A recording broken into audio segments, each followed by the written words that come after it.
একজন মুয়াজ্জিন তার সম্মান এত বেশি, কিয়ামতে তার ঘাটটা আল্লাহ সবচেয়ে উঁচু করে দিবেন। কত মুয়াজ্জিনের আজান যতটুকু যায় সমস্ত প্রাণীরা তার জন্য দোয়া করে। এই মুয়াজ্জিন বলো, আমার বাড়ি ইন্দোনেশিয়ায়। আমার বাড়ি কোথায়? কথা কন না। ইন্দোনেশিয়ায়। কোথায়? পৃথিবীর সবচেয়ে বেশি মুসলমান যেই দেশে বাস করে, ঠিক কিনা বলেন? সেই ইন্দোনেশিয়া সাগরের পারের মুয়াজ্জিন হলাম আমি। আজান দিচ্ছিলাম, এমন সময় তুফান শুরু হয়েছে আর বন্যার পানি আমার বাসে নিয়ে চলে গেছে।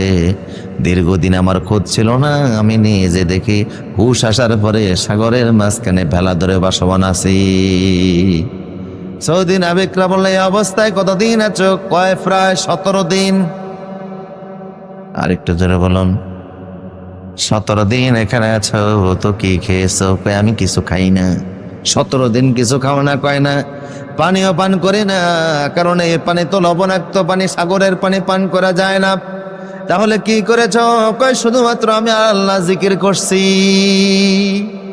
ফাযকুরুনি আযকুরুকুম ওয়াশকুরুনি ওয়ালা তাকফুরুন।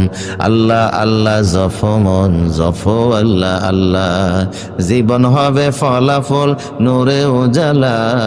আল্লাহ আল্লাহ জফমন জফ আল্লাহ আল্লাহ। ও নাম জফে আদম ফেলেন বুলের মাফি, অগ্নিকুণ্ডে ইব্রাহিমের নাম ছিল কাফি। নুহের তোরেও নাম জপে, নুহের তোরেও নাম জপে পার হয় উর্মিমালা। আল্লাহ আল্লাহ জফমন জফ আল্লাহ আল্লাহ। আল্লাহরে ডাকলে সাহায্য করেন কে? আল্লাহ বলছেন, আমার জিকির করেছো, এবার তোমার দায়িত্ব আমি আল্লাহ নিয়ে নিলাম।